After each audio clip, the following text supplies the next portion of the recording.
Both Labor and coalition governments have coaxed other countries in the region into taking asylum seekers bound for Australia. And the next frontier is Cambodia. There's scant detail about what's being discussed, but the Abbott government has confirmed Cambodia is considering an offer to resettle asylum seekers from Nauru. What we do know is that the kingdom of 15 million people on the Indo-Chinese peninsula is one of the poorest countries in Asia and deeply corrupt. Earlier, I spoke with Sam Rainsy, Cambodia's opposition leader from Phnom Penh.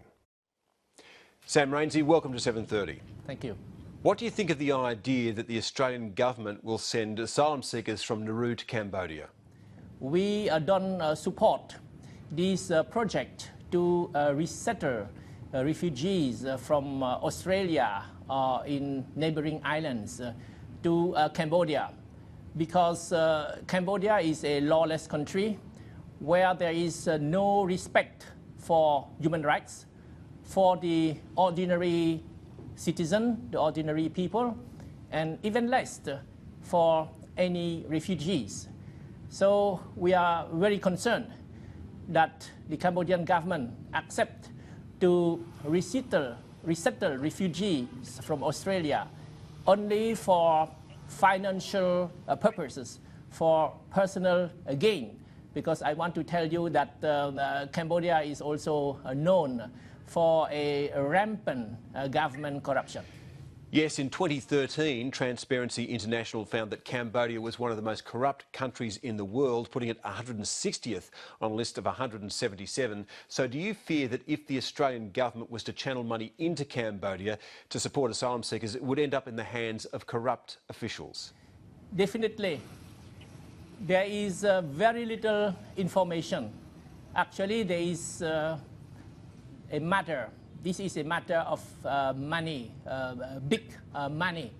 This will not benefit the Cambodian people in any way.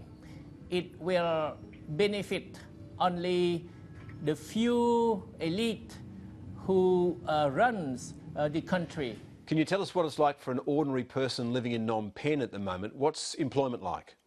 There is a massive unemployment, especially among the young people.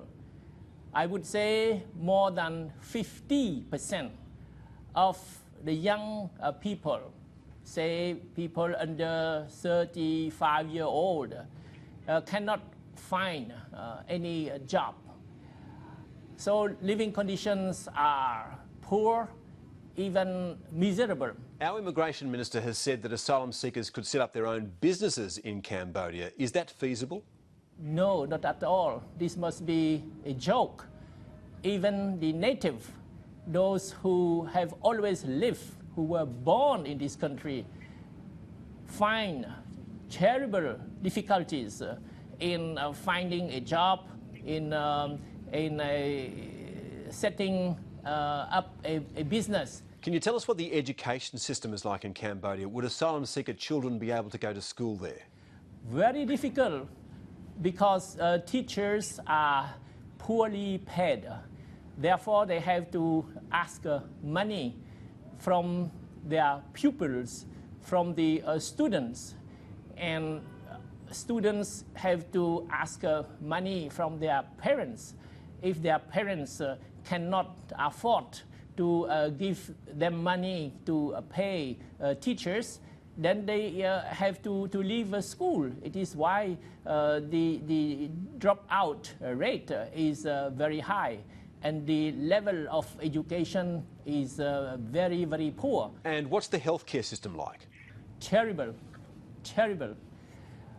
The poor, and they represent the majority of the population, cannot afford any real health care. They are left out. Many die slowly because they cannot afford to go to see the doctor. And there are many corrupt and fake doctors who think only of money and personal gain. If asylum seekers did get services that weren't available to the Cambodian people, do you think that they might be discriminated against? Definitely, this would create resentment, and it will create a new set of problem. The refugee from Australia would become first-class citizen, and the native Cambodians would become a second-class citizen.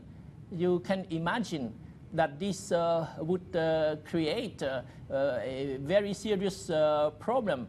Thank you, Australia, for creating such a problem in Cambodia. Sam Rainsy, thank you. Thank you.